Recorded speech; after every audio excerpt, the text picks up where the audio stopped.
Jangan lupa untuk subscribe, share, dan nyalakan lonceng notifikasinya sebagai bentuk dukungan kamu. Do you see what I see?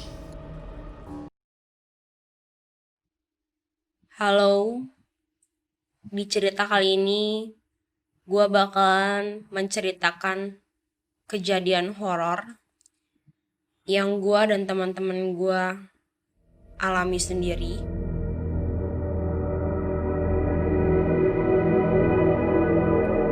Kejadian ini terjadi sekitar pertengahan tahun 2008, yang mana saat itu gue dan teman-teman gue masih duduk di bangku sekolah menengah kejuruan yang ada di kota Bandung. Karena mayoritas siswa SMK tersebut berasal dari luar kota, jadi kebanyakan siswa-siswanya memilih untuk kos di kos-kosan yang dekat sama sekolahan. Termasuk salah satu teman gue, sebut saja dia Dita. Karena dia berasal dari luar kota Bandung, dia memilih untuk kos di dekat sekolahan. Dita ini tergolong anak yang sedikit pemalas dan juga agak jorok. Hal ini terbukti dari kamar kosnya yang jarang banget terlihat rapih. Bahkan mungkin bisa dibilang lumayan berantakan untuk ukuran kamar kos anak cewek. Tapi meskipun demikian, kos-kosannya Dita ini sering banget jadiin base camp sama teman-teman gue. Karena emang lokasi kos-kosannya sangat strategis dan juga yang paling dekat sama sekolahan. Jadi kita sering banget ngumpul di kos-kosannya Dita kalau lagi jam istirahat atau break buat latihan. Suatu hari, karena keesokan harinya kita ada unit produksi keluar kota dan harus berangkat subuh, gua dan beberapa teman gua yang rumahnya agak jauh dari sekolah memilih buat menginap di kosannya Dita supaya kita nggak kesiangan berangkat besok subuhnya. Waktu itu gua dan 4 orang temen gua nginap di kamarnya Dita. Seperti biasanya, kalau anak-anak cewek ngumpul, pasti kita tidurnya larut malam. Karena kita bisa mengobrolkan banyak hal. Malam itu kebetulan Dita sedang datang bulan. Karena sudah merasa tidak nyaman, akhirnya Dita memutuskan untuk mengganti pembalutnya. Waktu itu gue masih ingat betul, jam menunjukkan pukul 10.37 malam atau sekitar jam setengah 11 malam. Dita yang juga lumayan penakut minta gue buat nganter dia ke kamar mandi. Karena kebetulan kamar mandinya terpisah dari kamar kosnya.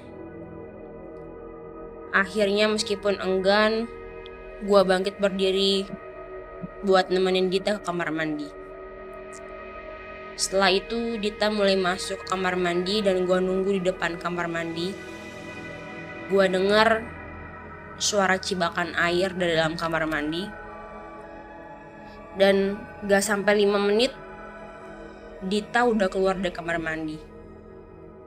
Gue sendiri ngerasa heran, karena biasanya kalau gue ganti pembalut pasti butuh waktu yang lama buat di dalam kamar mandi. Karena gue harus mencuci pembalut dan membuangnya secara rapih dan bersih supaya gak jorok. Tapi waktu itu Dita cepet banget, dan Dita ngajak gue buat buru-buru balik ke kamar. Abis itu kita langsung masuk ke kamar dan kembali melanjutkan aktivitas kita.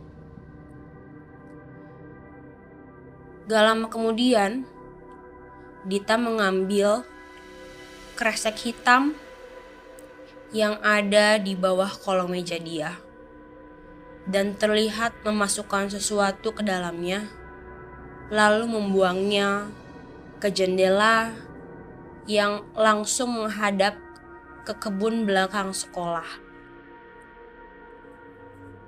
Dita terlihat membuang sesuatu secara tergesa-gesa.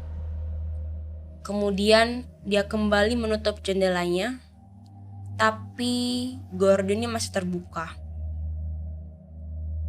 Tiba-tiba kita semua yang sedang dalam kondisi cekikikan, ketawa-ketawa dan bersedak gurau, mendadak menjadi kaku, membeku, membisu.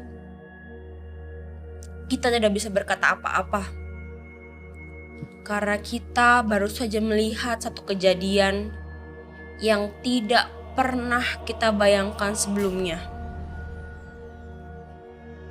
Kita semua mematung melihat jendela, sedang Dita yang gue lihat saat itu langsung berlari ke sudut kamar, menangis sejadi-jadinya, meraung-raung,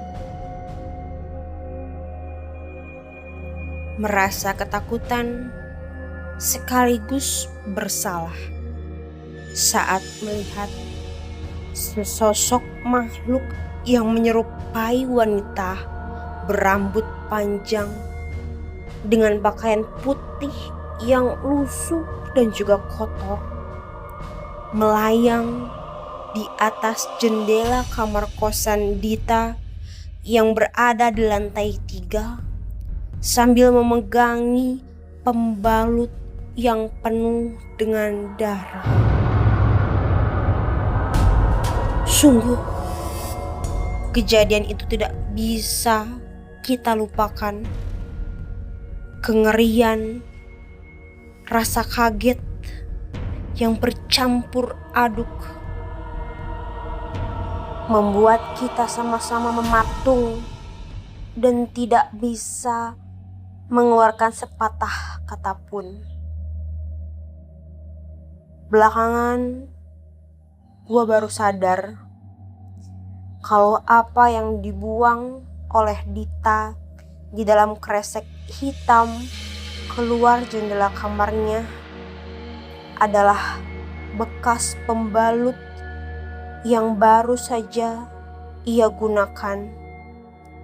Pembalut yang masih dipenuhi oleh darah menstruasi dan belum dicuci oleh Dita. Sejak saat itu, Dita langsung pindah kos. Dita juga jadi sering sakit-sakitan. Malah di tahun ketiga, Dita memutuskan untuk pindah sekolah dan kembali ke kota asalnya. Dengan alasan Dita harus lebih dekat dengan keluarganya karena kondisi kesehatan Dita yang tidak baik. Tapi mungkin saja itu terjadi karena kejadian tersebut. Karena memang setelah kejadian itu Dita mulai berubah. Yang asalnya Dita itu sangat periang menjadi Dita yang sangat pendiam dan juga pemurung. Sampai saat ini gue belum tahu lagi gimana kabar Dita, karena semenjak Dita pindah ke kota asalnya, kita semua kehilangan kontak dengan Dita. So buat para cewek-cewek di luar sana, please, gua nyaranin kalian buat lebih menjaga kebersihan kalian, terutama saat kalian datang bulan. Jangan sampai membuang pembalut yang masih penuh oleh darah menstruasi kalian di sembarang tempat. Sekian cerita dari gue. Terima kasih.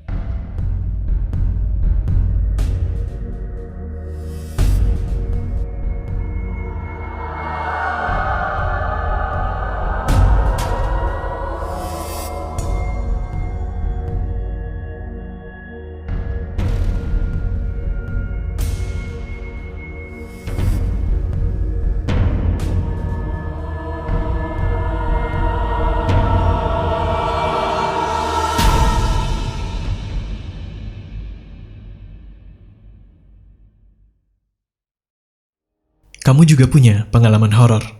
Kirim cerita kamu ke alamat berikut. Do you see what I see?